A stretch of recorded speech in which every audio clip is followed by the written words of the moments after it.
Pour réduire les grossesses précoces et les infections sexuellement transmissibles IST chez les jeunes de 14 à 23 ans, l'ex-présidente de la Jeune Chambre internationale de Bouaké, Kone Moshiami Afou, épouse Koulibaly, a mis en place le projet responsable et expert en matière de santé sexuelle et reproductive Respect. Pour atteindre les objectifs, 11 élèves du lycée Djibo Sungalo de Bouaké ont été formés à l'effet de sensibiliser des centaines de jeunes filles sur ce fléau qui gangrène le système éducatif. Ces nouveaux experts en matière de santé sexuelle et reproductive ont reçu ce mercredi 6 décembre 2023 leurs attestations de fin de formation à l'occasion de la cérémonie de lancement des activités de la caravane Respect. Selon la coordinatrice, ce projet vise la sensibilisation individuelle, un moyen qui aura des impacts significatifs sur les personnes ciblées. Alors, le projet Respect est un projet novateur dans la mesure où il propose une sensibilisation, non pas de masse, mais une sensibilisation individuelle et de contact.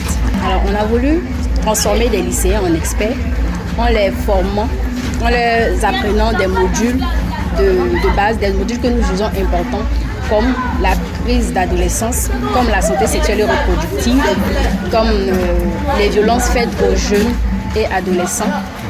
Et on les forme à ces modules-là et en retour, eux, ils doivent former aussi leurs jeunes camarades en leur donnant cette fois-ci la bonne information.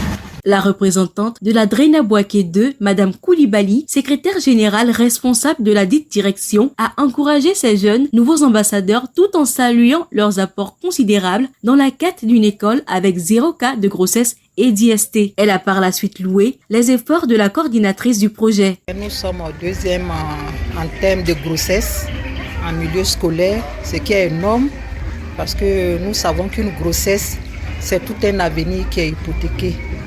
C'est pourquoi tantôt je disais aux ambassadeurs tout à l'heure dans la salle qu'ils sont les porte-voix de l'ONG auprès de leurs camarades parce que la grossesse, les infections sexuellement transmissibles, ce sont généralement des sujets tabous dans nos sociétés. Donc Madame Le Drena me charge de dire à ses enfants qui vont participer à cet atelier-là d'être les porte-voix de l'ONG.